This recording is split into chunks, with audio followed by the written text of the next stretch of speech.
Gregory Harlan had spent 23 years turning a family steel company into a $30 billion conglomerate that controlled supply chains across 3 continents. He was 41, unmarried, untouchable, and utterly convinced that love was the most expensive liability a man in his position could afford. Then he met Antonella Reyes, a 32-year-old immigration attorney working out of a cramped storefront office in Little Havana, Miami, who looked at his private jet lifestyle and told him, in perfect Spanish-inflected English, that he was the loneliest rich man she had ever seen. What started as a single pro bono consultation turned into the one fight Gregory could not win with money, lawyers, or board resolutions. The fight to keep her without losing himself. If you've ever watched someone walk away from everything they built because someone finally made them feel like they were enough, stay. Drop a single in the comments right now if you believe love is sometimes worth more than any empire. Welcome back, my wonderful family and friends. If you're tuned in and ready to dive into today's story, don't forget to hit that subscribe button and drop a comment letting me know where you're watching from. Tomorrow, I'll be bringing you another exciting story you definitely don't want to miss. So, let's get started. Gregory Harlan's Miami office occupied the top 30 floors of the newly renamed Harlan Tower on Brickell Avenue. Glass curtain walls that reflected the bay like a mirror, private elevator that opened directly into his penthouse suite, and a view that made the Atlantic look like it belonged to him personally. At 41, he was already on every most powerful list Forbes, Fortune, and Bloomberg could print. Net worth hovered around $30.4 billion. Reputation: ruthless negotiator, visionary dealmaker, man who never blinked. First, he wore Brioni suits the way other men wore t-shirts. Casual, expensive, perfect. Dark hair silvering at the temples, jawline sharp enough to cut deals. Eyes the color of storm clouds over Biscayne Bay.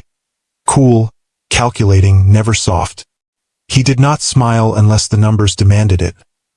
Antonella Reyes had never cared about those numbers. She was 32. 5'5" on a good day.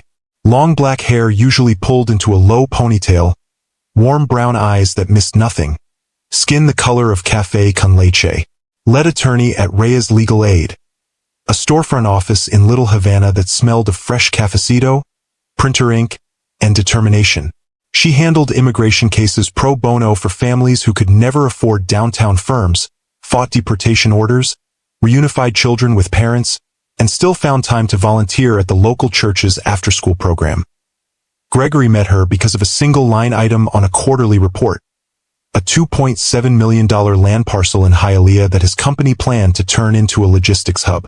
The site included a small apartment complex occupied mostly by undocumented families. The relocation package his team offered was generous by corporate standards. $8,000 per unit plus moving expenses. The families refused to leave. The city council was stalling the rezoning vote. His VP of development suggested aggressive legal pressure.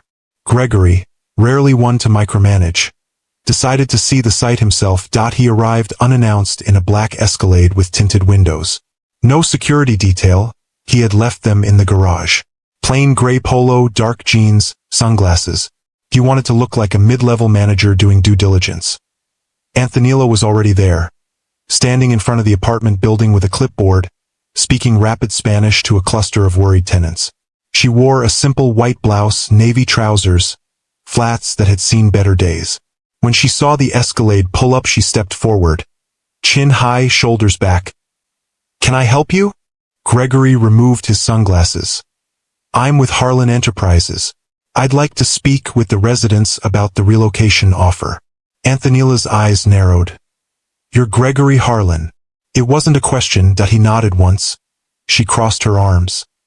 "Then you already know the answer. They're not leaving. And neither am I." He tilted his head. "You represent them?" "I represent every family in this building.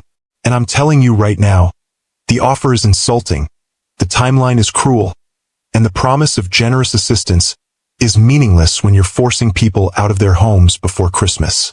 Gregory studied her, long, assessing. "You're very direct. You're very rich. I don't have time for polite." A small smile tugged at the corner of his mouth, gone in an instant. "I'd like to see the building. Speak to the tenants myself." She stepped aside. Be my guest. But don't expect them to thank you for showing up after you sent eviction notices. He walked past her. The tenants were waiting, men, women, children clustered in the courtyard. As wary, children clinging to parents' legs. Gregory stopped, removed his sunglasses completely, spoke in careful, accented Spanish. Buenas tardes, me llamo Gregory Harlan. Sé que están preocupados por el futuro de este edificio. Quiero escucharlos. Quiero entender. Silence. Then an older woman, Dona Rosa, stepped forward. ¿Quiere entender? Entonces escuche. Aquí viven mis nietos. Aquí crecieron mis hijos. Usted viene con dinero y papeles y dice que nos va a ayudar. Pero no nos está ayudando. Nos está barrando. Gregory listened. Really listened. When she finished, he nodded once. Gracias por decirme la verdad. He turned to Antonella. I'd like to discuss this further. Privately. No lawyers. No recorders. Just a conversation. She studied him, long, searching. Coffee shop across the street. 20 minutes. She walked away. He followed. The coffee shop was small, linoleum floors, formica tables, the smell of espresso and fried pastelitos. They took a corner booth. She ordered café con leche. He ordered the same. When the cups arrived, she spoke first. You're not what I expected. Most people say that.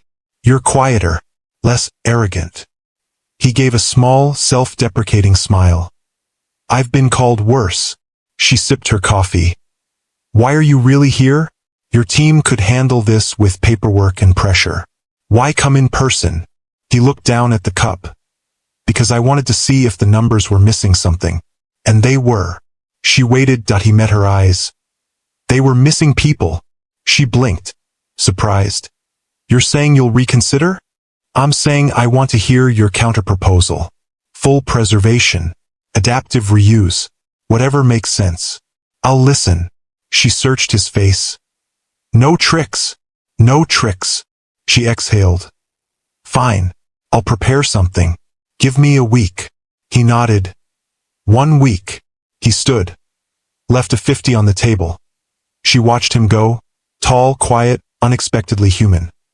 The counterproposal arrived 7 days later. Digital file, meticulously organized. Architectural renderings, cost breakdowns, tax increment financing projections, community benefit agreements, letters of support from local leaders. Gregory read it 3 times. Then called her. Meet me at the site tomorrow. 9 a.m. Bring your team. She arrived with 3 people, structural engineer, housing advocate, community organizer. Gregory arrived alone. They walked the property together. She explained every detail, preserving the original concrete frame structure, converting ground floor to mixed-use retail and daycare, upper floors to mixed-income apartments with rent caps, rooftop solar and green space. He asked questions, not to challenge, but to understand. When they finished, he turned to her. I'm approving it. All of it. Her team gasped. She stared. Just like that. Just like that. She searched his face. Why? Because you were right. And because I'm tired of being the man who's always right at the expense of being right for people. She swallowed. Thank you. He nodded once. I'll have my team draft the agreements. We'll meet next week to sign. He walked away. But he didn't leave her mind. And she didn't leave his. The next week they met in his office. Top floor of Harlan Tower. She wore a simple blazer and trousers. He wore a polo and jeans, no tie, no suit. They signed, her team cheered. When they were alone, he asked, dinner? To celebrate. She hesitated. Then smiled. Only if it's not at a place where the menu has no prices. He laughed. Low, real. Deal. They went to Versailles and Little Havana. Crowded, loud, perfect Cuban food. They talked for hours about her work, his childhood, the way Miami felt different depending on which neighborhood you stood in. When they walked out at midnight, he stopped under a street lamp. I'm falling in love with you, Antonella. She looked up, eyes wide. I'm already there. She whispered. He kissed her. Slow, deep, certain. The city hummed around them, and for the first time in 23 years, Gregory Harlan felt like he was exactly where he was supposed to be. If the first sight walkthrough, Gregory's quiet, I'm tired of being the man who's always right at the expense of being right for people. Or that midnight kiss outside Versailles already has you leaning in, drop your thoughts below. The first week after Gregory agreed to Anthonila's counterproposal felt like walking on glass. Beautiful, fragile, and one wrong step from shattering. They met 3 times in 7 days, always neutral ground, always professional. First at a small conference room in her office. Cramped, fluorescent lit, smelling of fresh ink and old coffee. Then at the Hialeah site itself, hard hats, clipboards, engineers trailing behind like uncertain shadows. Finally at a quiet cafe on Calle Ocho where the espresso was strong enough to wake the dead and the pastelitos still arrived hot from the oven. Gregory arrived each time alone. No assistants, no entourage, no black SUVs idling at the curb. He wore plain polo shirts and dark jeans, hair slightly tousled from the wind, no Rolex, no cufflinks. He wanted her to see him without the armor. She noticed. She noticed everything. Anthonila arrived in her usual uniform. Tailored blazer over a simple blouse, trousers that had seen too many courthouse steps, flats that clicked with purpose on tile floors. She carried thick folders, legal pads covered in neat handwriting, renderings printed on recycled paper. She spoke in bullet points and timelines, never wasting words. But she also smiled. Small, unguarded smiles when one of her engineers cracked a joke, or when Dona Rosa brought fresh guava pastries to the site meeting, for the young man who listened. Gregory ate them slowly, savoring the sweetness, and thanked Dona Rosa in careful Spanish that made her pat his cheek like he was one of her own grandsons. By the end of that first week Gregory had approved the full revised plan. Every line item, every rent cap, every community benefit clause. The rezoning vote was rescheduled for early February. The board grumbled via encrypted email, but he silenced them with one sentence.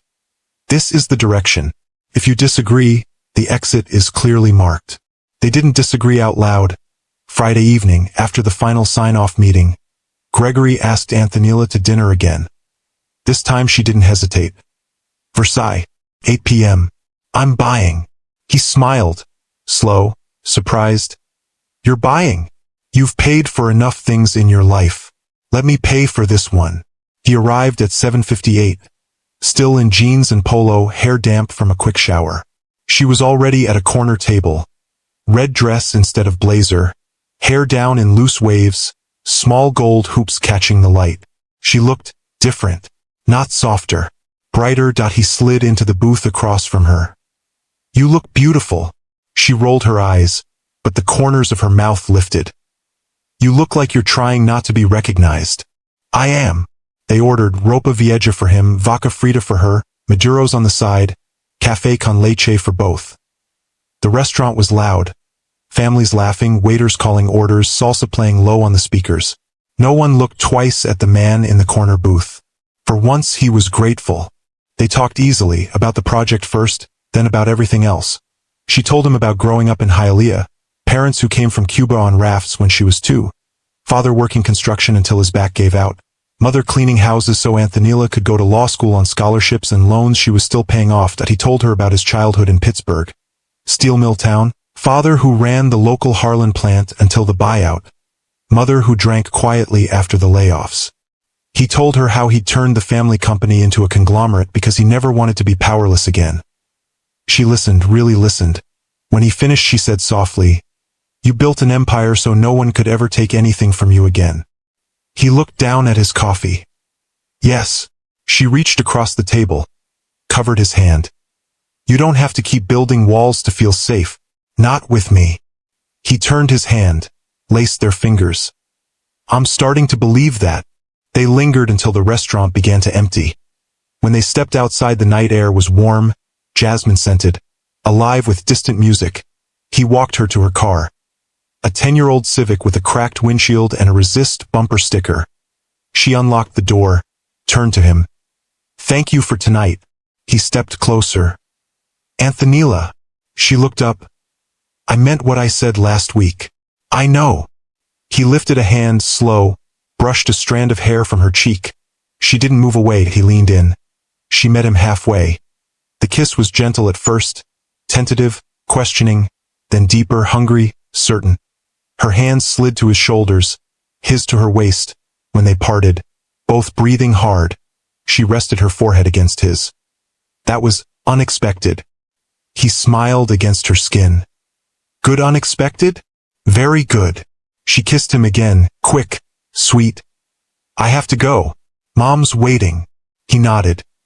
Text me when you're home. I will. She drove away that he stood on the sidewalk until her taillights disappeared, then walked back to where he'd parked the Escalade. 2 blocks away, out of sight, he drove home to Brickell. Penthouse dark except for the city lights through the glass. He didn't turn on any lamps, just stood at the window, watching the bay glitter, the causeway lights streaking like fallen stars. His phone buzzed. Antonella, home safe. Good night, Gregory. He smiled, small, private. Gregory. Good night, Antonella. Thank you for tonight. He set the phone down. For the first time in years, the silence didn't feel empty. It felt full. The next 2 months were a delicate dance. They met almost every day, sometimes at the Hialeah site, sometimes at her office, sometimes at quiet cafes or parks where no one recognized him. They talked about the project, permits, contractors, tenant meetings, but they also talked about everything else. She told him about her first deportation case. 14-year-old boy separated from his mother at the border. She cried when she won. He told her about the night his father died. Heart attack in the mill office, alone at 3 a.m. He didn't cry, but his voice cracked when he said, I was at Stanford. I didn't get there in time. She held his hand across the table. You were there when it mattered most. You kept the company alive. You kept his legacy alive. He looked at her, raw, unguarded. I kept the money alive. The legacy died with him. She squeezed his hand. Then make a new legacy. One that doesn't require you to be alone. He exhaled. I'm trying. They kissed more often now, stolen moments in parking lots, longer ones on her balcony after late-night planning sessions, slow ones in his car when he drove her home. But they never went further. Not yet.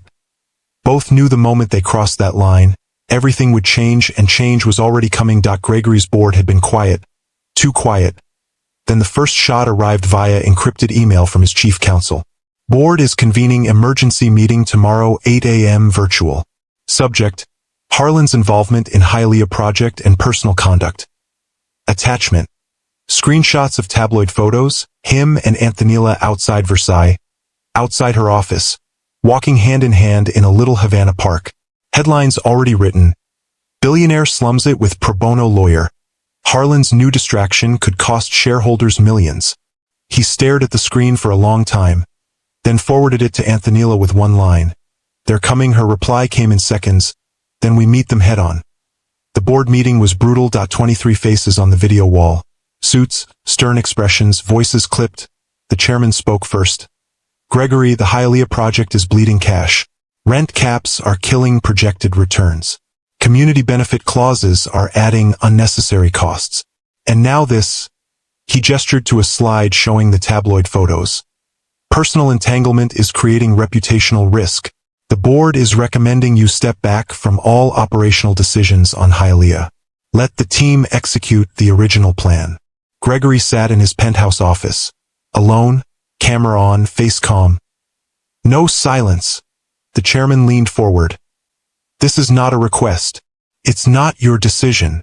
Victoria Langford, board member, distant cousin, spoke next. You're distracted. The stock has dipped 4% since the photos surfaced. Investors are asking questions. We need stability. Gregory looked straight into the camera. Stability is not the same as stagnation. The Hialeah project will generate long-term goodwill, tax incentives, and community support that outweighs short-term margin pressure. And my personal life is exactly that. Personal. Another board member, older, more conservative, cut in. We're not comfortable with the optics. A pro bono attorney from Little Havana? It looks like what? Gregory's voice was steel. Like you've lost focus. Gregory leaned forward. Then let me be very clear. I have not lost focus. I have found it. The Hialeah project moves forward as Antonella designed it. If you want to vote me out, do it. But know this. I own 51% of the voting shares. You need me more than I need you. The screen went quiet. Then the chairman, tight-lipped, "We'll reconvene in 48 hours. The call ended. Gregory exhaled. Then called Antonella. She answered on the first ring. "How bad?"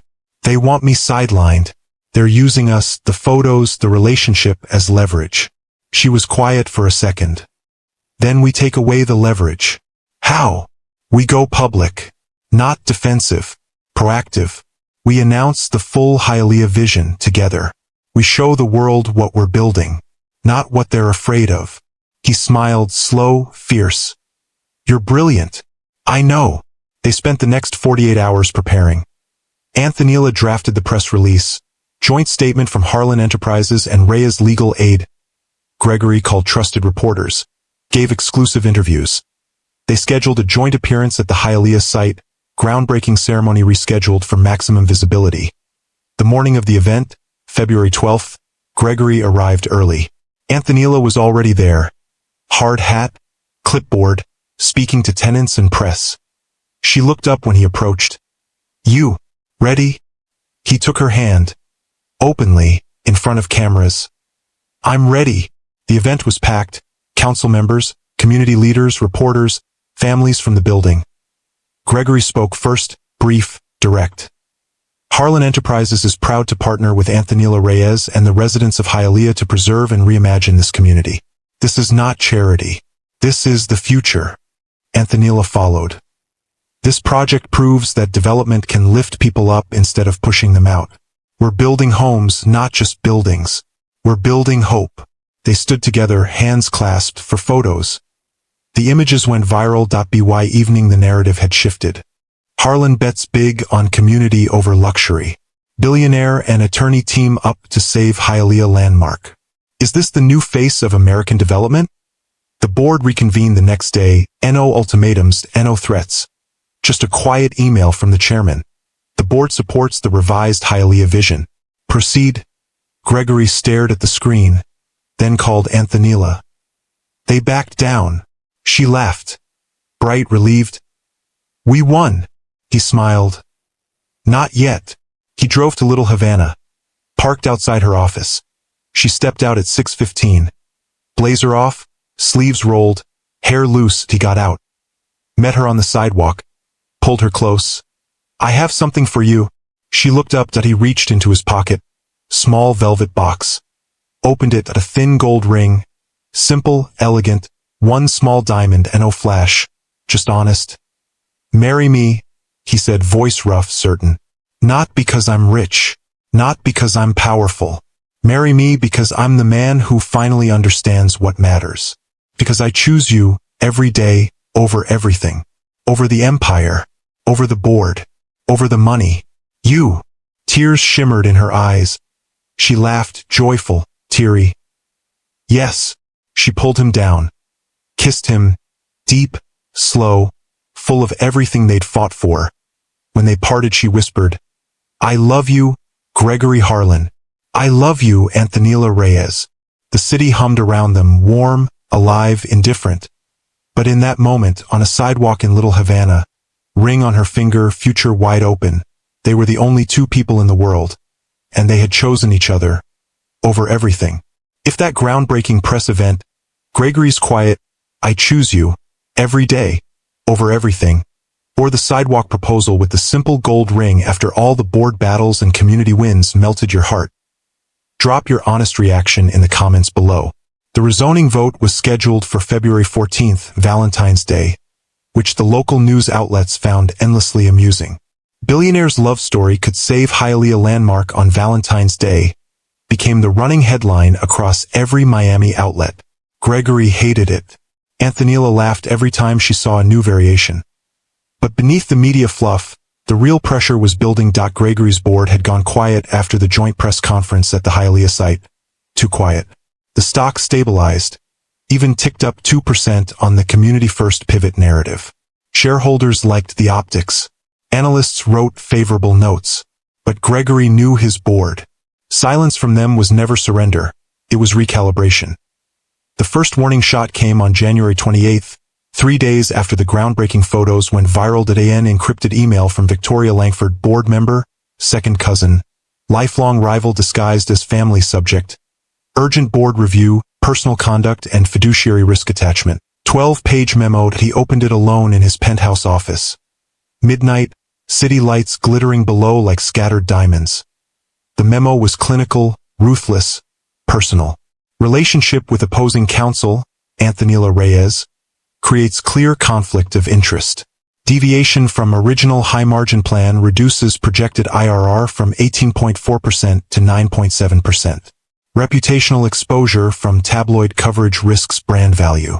Recommendation: immediate suspension of CEO authority on Hialeah project. Independent oversight committee to be appointed. Potential clawback of performance bonuses tied to Q4 results.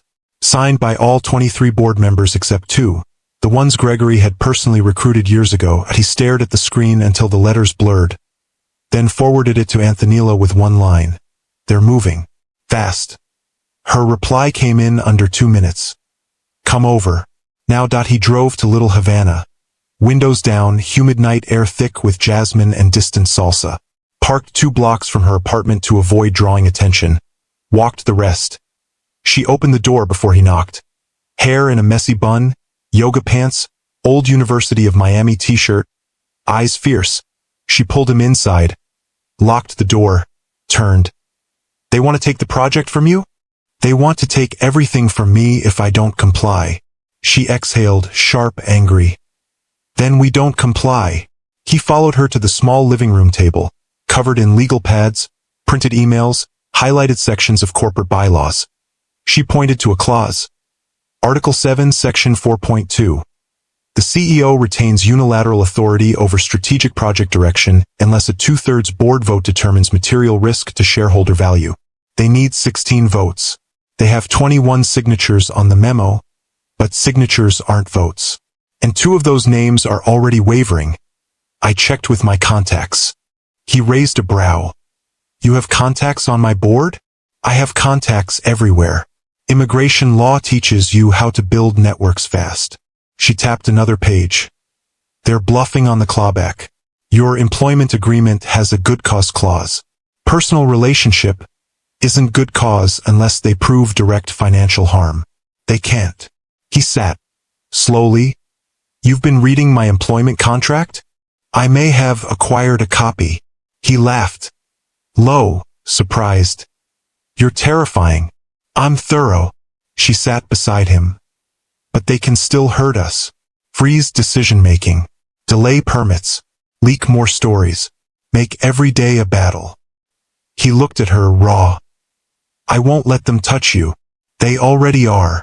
She touched his cheek. Every headline calling me a distraction. Every whisper that I'm using you. They're already touching me. But I can take it. What I can't take is watching you give up the fight because you're trying to protect me. He covered her hand with his. I'm not giving up. Then what are we doing? We're going on offense.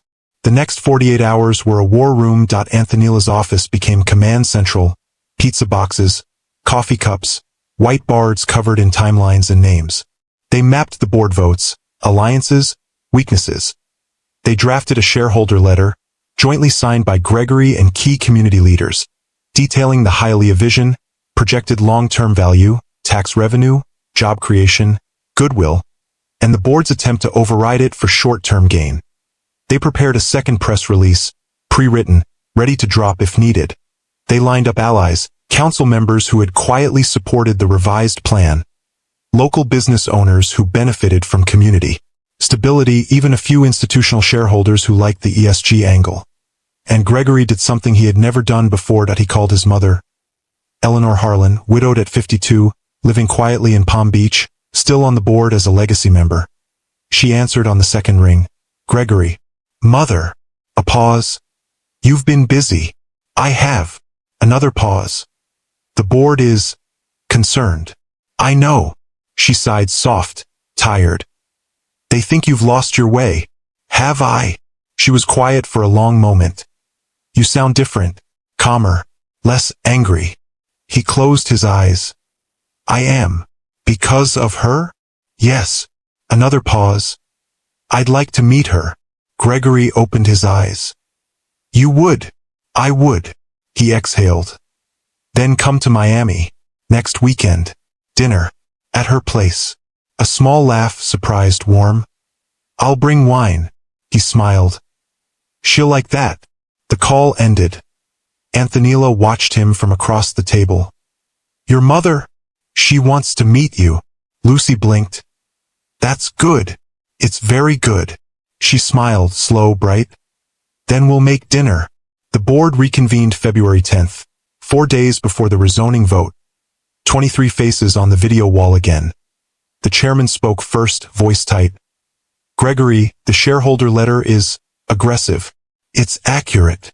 Victoria leaned forward. You're threatening us. I'm informing you. The room went quiet. Then Eleanor Harlan, bottom right square, spoke. I've reviewed the Hialeah proposal. The sound. Long-term value exceeds short-term gain. I move to approve the revised plan as presented. Silence. Then slowly, one by one. Votes shifted. 16 yes, 7 no. The chairman stared at his screen. Motion carries. Gregory exhaled. Antonella, watching from off-camera, squeezed his hand. They won.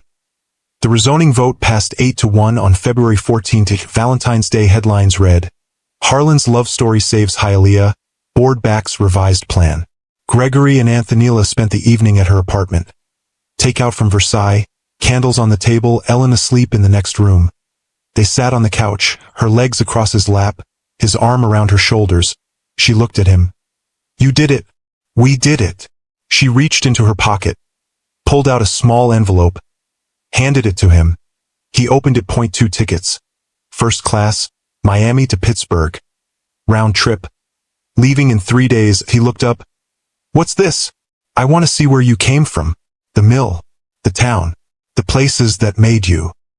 He stared at the tickets. Then at her. You want to meet my ghosts? I want to meet all of you. He pulled her close. Kissed her.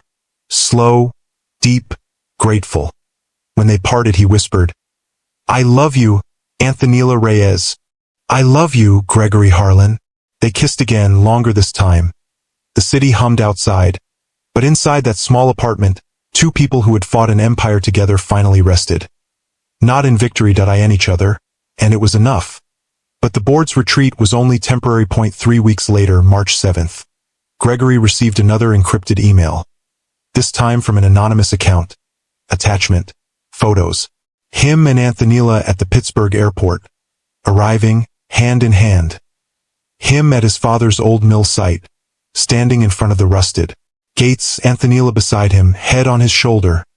Him at his mother's house. Dinner table, laughing, Ellen Harlan smiling across from them.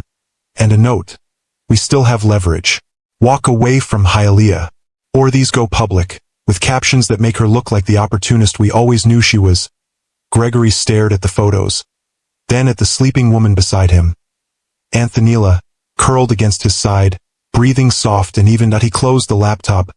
Quietly, carefully. Then he pulled her closer, whispered into her hair. They won't win. She stirred. Half asleep. He kissed her temple. Nothing. Go back to sleep. She did. He didn't. He stared at the ceiling until dawn. Then he made a decision. The next morning he called Maria Delgado, his attorney. File the defamation suit. Full press. No settlement. No retreat. Maria paused. You're sure? This will burn every bridge. I'm sure.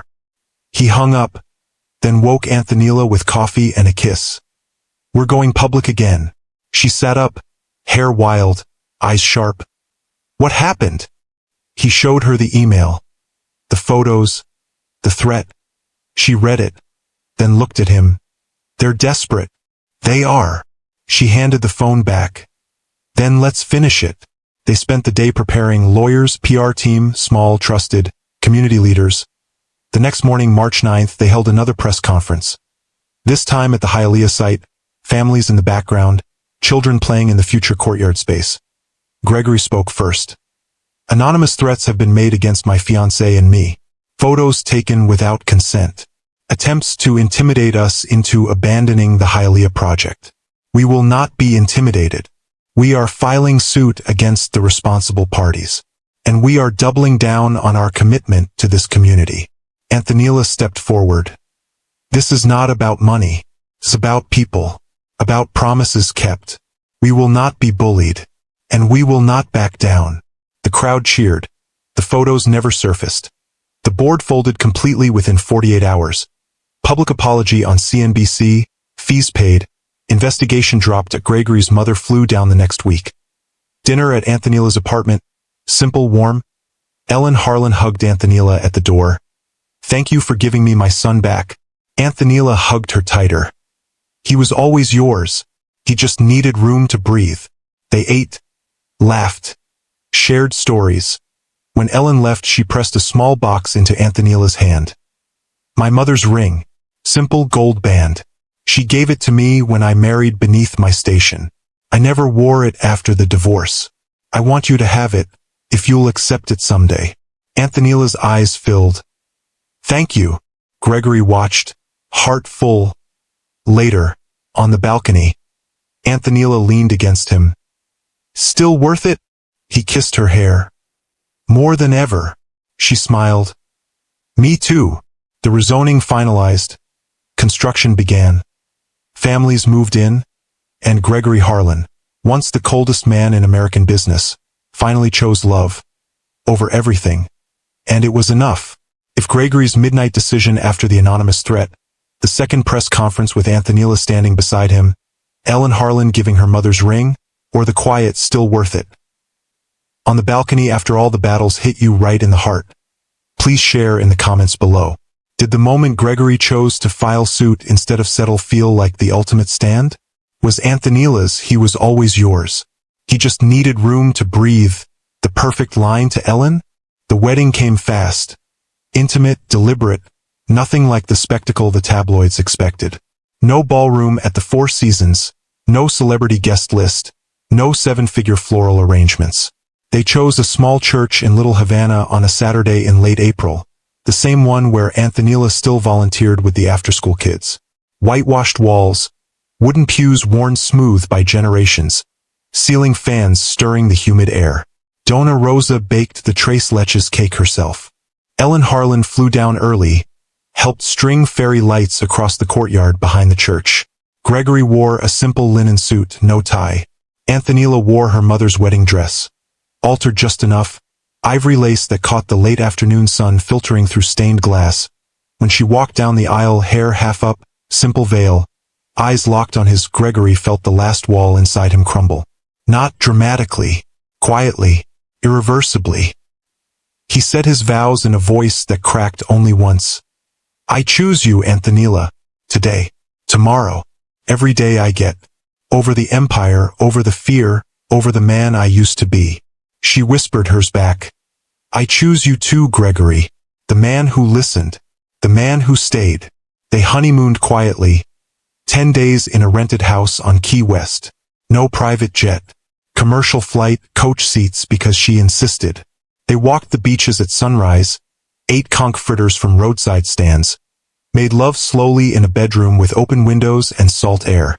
For the first time in his adult life, Gregory didn't check email once. Not a single board update. Not a stock ticker. He turned his phone off and left it in the glove compartment of the rental car. Back in Miami, reality waited. Construction on the Hialeah project accelerated, cranes swinging steel beams, families moving into the first phase of mixed-income units. The media still called it Harlan's redemption story, but the shine was wearing thin. Wall Street analysts started asking harder questions in earnings calls. The rent caps are admirable, but how do you justify the compressed margins to shareholders? Gregory answered the same way every time. Long-term value isn't measured in quarterly EPS. It's measured in communities that endure. The board, chastened but never fully reformed, stayed quiet. Too quiet. Victoria Langford resigned 2 weeks after the wedding, citing personal reasons. No one believed it. Gregory didn't care. He had what he wanted. Then came the first real crack. May 15th, a Thursday. Gregory was at the Hialeah site, hard hat on, sleeves rolled, walking the grounds with Antonella and the project manager, when his phone rang. Private line. Only 3 people had the number. Antonella, who was standing 5 feet away, Maria Delgado, his attorney, and his chief financial officer, Paul Kessler. It was Paul. Gregory, you need to come to the office. Now. Antonella caught his expression. What is it? He shook his head once, sharp. Stay here. Finish the walkthrough. I'll handle it. He drove straight to Brickell, Escalade cutting through traffic like a blade. Up the private elevator. Into the boardroom where Paul waited alone. Face gray. Paul slid a folder across the table. No preamble. Anonymous whistleblower filing. Sent to the SEC this morning. Alleges insider trading tied to the Hialeah rezoning vote. Claims you used non-public information from your personal relationship with opposing counsel, Antonella, to time certain land acquisitions and derivatives positions before the vote passed. Gregory opened the folder. Pages of timestamps, trade logs, emails forwarded from anonymous accounts. His name, her name, dates that aligned too neatly with their private conversations.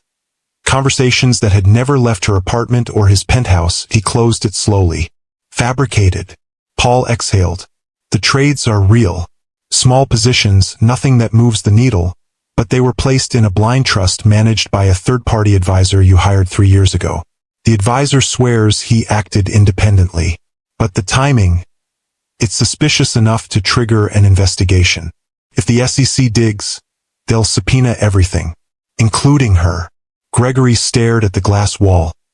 City sprawling below like a map he used to own. They want me to settle quietly, step down as CEO, hand operational control to an interim committee. Let the investigation run its course without me in the chair. Paul nodded. Or fight. But fighting means discovery. Depositions. Her past cases, your finances, every email, every text. They'll paint her as, don't. Gregory's voice was low. Lethal. Don't finish that sentence. Paul raised his hands. I'm on your side. But you need to know what you're walking into. Gregory stood. Walked to the window. Watched the bay glitter. Same view he'd stared at the night he first kissed her. How long do I have before this goes public? 48 hours. Maybe less. The whistleblower leaked to Bloomberg already. They're holding for comment. Gregory turned. Call Maria. Tell her to prepare a full denial. No comment on the allegations themselves. Only that Harlan Enterprises cooperates fully with regulators and stands by the integrity of all decisions. Then get me on a call with the board. Tonight. Paul hesitated. They're already meeting. Without you. Of course they were. Gregory drove home to the penthouse he rarely used anymore. Antonella had moved most of her things in, but they still spent half their nights in Little Havana. Tonight he needed the height, the distance. She arrived an hour later, still in work clothes, hair pulled back, carrying takeout from Versailles because you sounded like you needed real food. He told her everything. No sugarcoating. She listened, sitting on the couch, food untouched. When he finished, she said quietly, "They're trying to make me the villain again. The distraction. The conflict." He nodded. She stood. Walked to the window. Same spot he'd stood minutes earlier. Then let them. He frowned. What? Let them subpoena me. Let them dig. I have nothing to hide.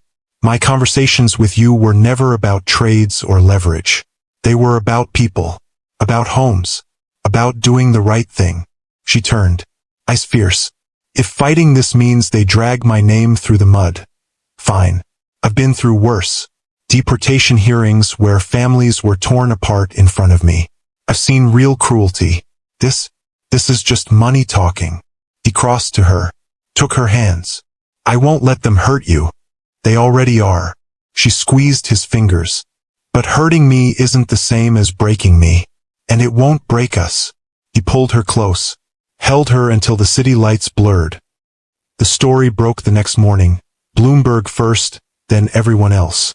SEC probes Harlan Enterprises over potential insider trading in Hialeah deal. Billionaire's wife at center of conflict allegations. From boardroom to courtroom. Harlan's love story faces new test. The stock dropped 7% in pre-market. Calls flooded in shareholders, analysts, reporters. Gregory issued one statement through counsel. Full cooperation, confidence in the facts, no further comment until the process concluded. Behind the scenes, the board moved faster.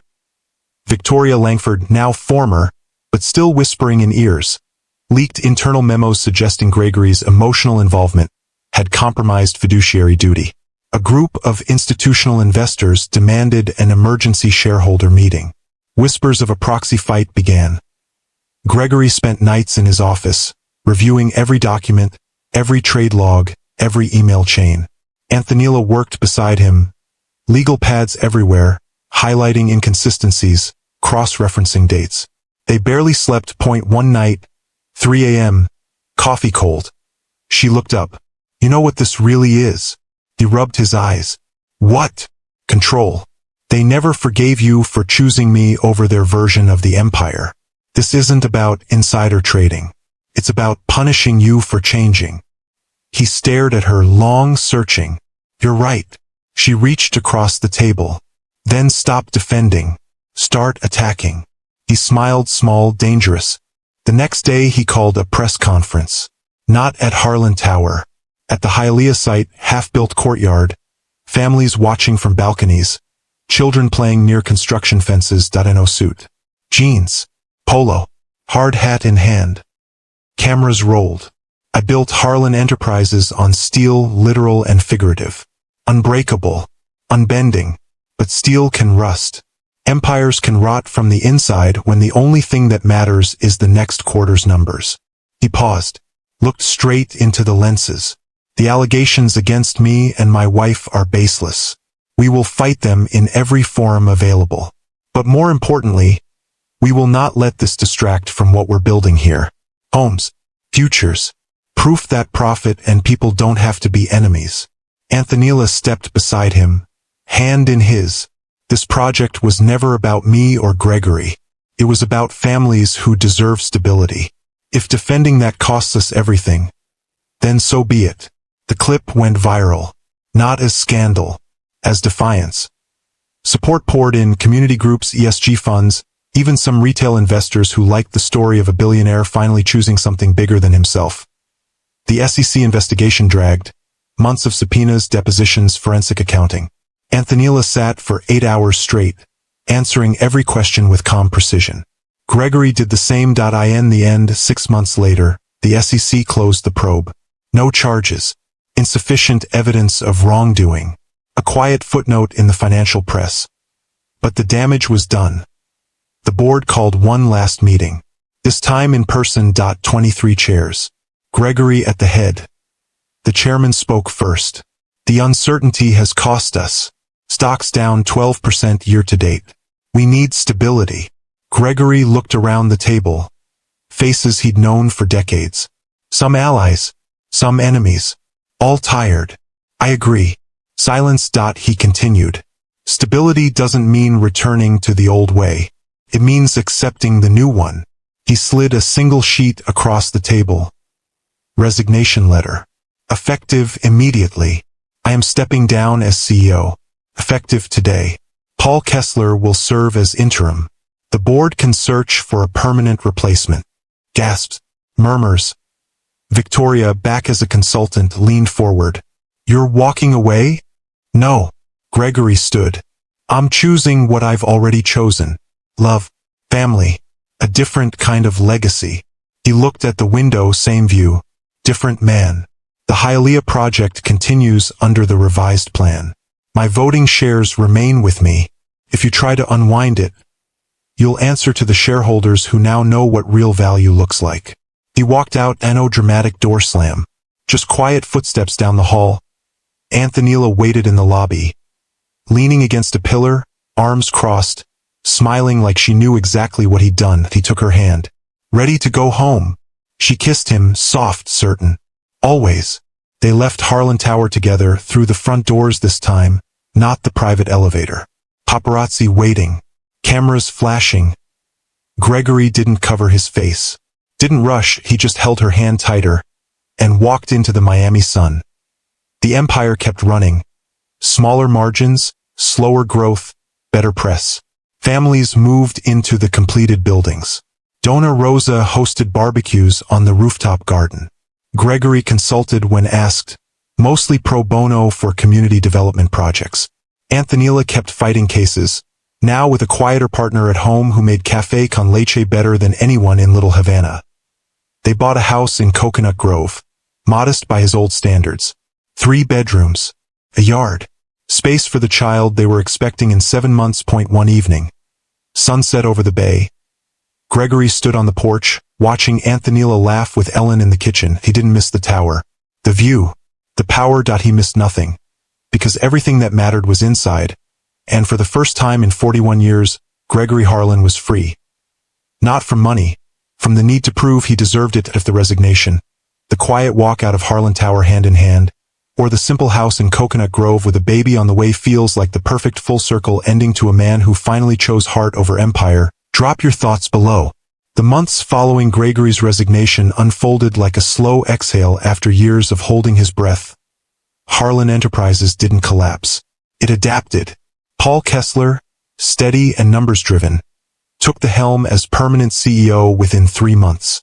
The board, relieved to have a normal leader again, pushed through a series of efficiency measures, trimming overhead, accelerating non-community projects in other cities, quietly scaling back some of the more generous rent caps in future phases of Hialeah. The stock recovered most of its losses within a year, buoyed by renewed analyst confidence that the Harlan era of experimentation was over. Gregory watched it all from afar. He kept his 51% voting stake, a silent guillotine that ensured no one tried to gut the Hialeah community benefits entirely.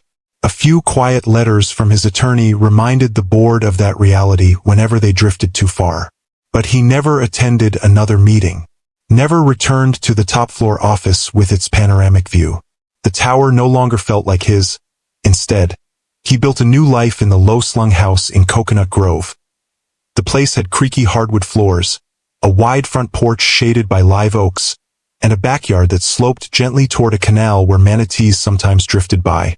Antonella planted a small garden, tomatoes, peppers, cilantro, because we need something we can actually touch and grow. Gregory learned to grill on weekends, burning the first few batches of carne asada until Donna Rosa showed up with a stern lesson in charcoal management. He started volunteering more seriously at Rhea's legal aid, not as a figurehead, but as support staff. He filed paperwork, translated documents. His Spanish had improved dramatically. Drove families to immigration hearings when cars broke down. Antonella teased him about becoming the richest paralegal in Miami. But the pride in her eyes when she watched him hand a folder to a nervous mother said everything. They were expecting a daughter. The ultrasound at 20 weeks showed a tiny profile, fist curled near her mouth. Antonella cried quietly in the dark exam room. Gregory held her hand so tightly the technician had to ask him to loosen his grip. They named her Elena, in honor of both Ellen Harlan and the Spanish roots that had grounded Antonella her whole life. The pregnancy was smooth until the 8th month. Antonella developed preeclampsia, blood pressure spiking dangerously high. Doctors ordered bed rest. Gregory canceled every commitment, turned the guest room into a quiet sanctuary with pillows, herbal teas, and a stack of books she'd been meaning to read for years. He cooked bland, low-sodium meals, rubbed her feet when they swelled, read court transcripts aloud when she couldn't sleep because your voice is better than any white noise app. One night, 3 weeks before the due date, she woke him at 2 a.m. It's time. Labor came fast and fierce. They made it to the hospital just in time. Gregory stayed beside her through every contraction, whispering encouragement in a mix of English and the Spanish she'd taught him.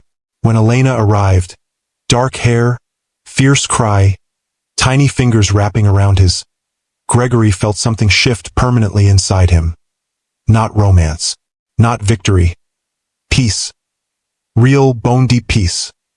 The first year with Elena passed in a blur of sleepless nights, first smiles, and the kind of exhaustion that somehow felt holy. Antonella returned to work part-time after 6 months, taking on fewer cases but mentoring younger attorneys. Gregory became the primary daytime parent, changing diapers, singing off-key lullabies in Spanish, pushing the stroller through Coconut Grove parks while Antonella handled court appearances. He never once felt diminished by it. One afternoon, Elena, 13 months old, toddling across the living room rug with determined steps. Gregory received an unexpected call. Victoria Langford. He almost didn't answer, but curiosity, and a lingering sense that unfinished business deserved closure, won out. Gregory. Victoria. A pause. Her voice was quieter than he remembered, less edged. I'm calling from a personal number. No board proxies. No agenda. He waited. I owe you an apology. He leaned against the kitchen counter, watching Elena stack colorful blocks. For what, exactly? For everything after the wedding. The leaks, the whispers, the proxy fight threats. I thought I was protecting the company, protecting the family legacy, but I was protecting my own version of control. Another pause. I see the Hialeah project now. The families, the kids playing in the courtyard. Donna Rosa still sends me Christmas cards. God knows why. And I see you. Not the man who walked away. The man who chose something better. Gregory exhaled slowly. Thank you. I don't expect forgiveness. I just needed to say it. He looked at his daughter, laughing as she knocked the blocks over again. I forgive you, Victoria, not because you deserve it, because carrying resentment is heavier than walking away ever was. She let out a shaky breath. Thank you. He ended the call. Antonella came home an hour later, blazer slung over her arm, hair escaping its bun, carrying a paper bag from Versailles. Pastelitos for the victorious paralegal, she announced, kissing him hello. Elena squealed and toddled toward her. Gregory lifted their daughter, settled her on his hip. Victoria called. Antonella's eyebrows rose. And she apologized. Antonella studied his face. You okay? He smiled, small, genuine. Yeah, I really am. That evening they sat on the porch. Elena asleep in the crib inside, crickets humming, canal water lapping softly. Antonella leaned her head on his shoulder. Do you ever miss it? The tower, the power, the game. He thought about it, really thought. Sometimes I miss the clarity, the certainty that if I pushed hard enough, things moved. But I don't miss the cost. He turned, kissed her temple. I have clarity now, different kind, better kind. She laced their fingers. We won? Gregory Harlan. No, he said softly. We chose. They watched the sunset paint the sky in pinks and golds. Months turned to years. Elena grew, curious, fearless, a perfect blend of her parents. Dark eyes like Antonella's, sharp jaw like Gregory's, laugh that filled rooms. The Hialeah project became a model cited in urban planning journals. Mixed income success story, proof that community input could coexist with profitability. Gregory spoke at conferences occasionally, not as a billionaire, but as a consultant who had learned the hard way what mattered. Antonella made partner at a small firm that focused exclusively on immigrant rights. She still took pro bono cases, still cried when she won them. Ellen Harlan moved to Miami permanently at 75, sold the Palm Beach house, bought a condo nearby. She babysat Elena twice a week, taught her how to make steel mill pie, a Pittsburgh recipe with too much cinnamon. Told stories about Gregory's father that made him laugh instead of flinch. One crisp December evening. Elena, 4 years old. They hosted a holiday gathering at the Coconut Grove house. Donna Rosa brought tres leches. Ellen brought mulled wine. Neighbors from Hialeah filled the backyard. Laughter, salsa music from a portable speaker, children chasing fireflies. Gregory stood on the porch steps, watching it all. Antonella slipped up beside him, wrapped her arms around his waist. Look at this, she whispered. Your empire. He smiled against her hair. No, this is ours. Later, after everyone left, dishes done, Elena tucked in, they sat on the porch swing. The city lights twinkled in the distance.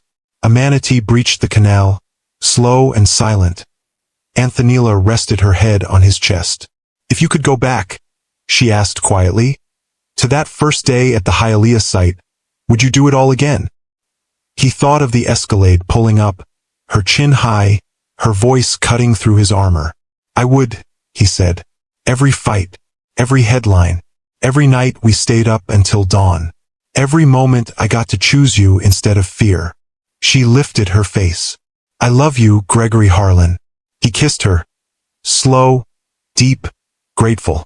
I love you, Antonella Reyes. The swing creaked gently. The night wrapped around them. And in that quiet, ordinary moment, on a porch in Coconut Grove, with a sleeping child inside and a life built from choices instead of conquests, Gregory Harlan finally understood.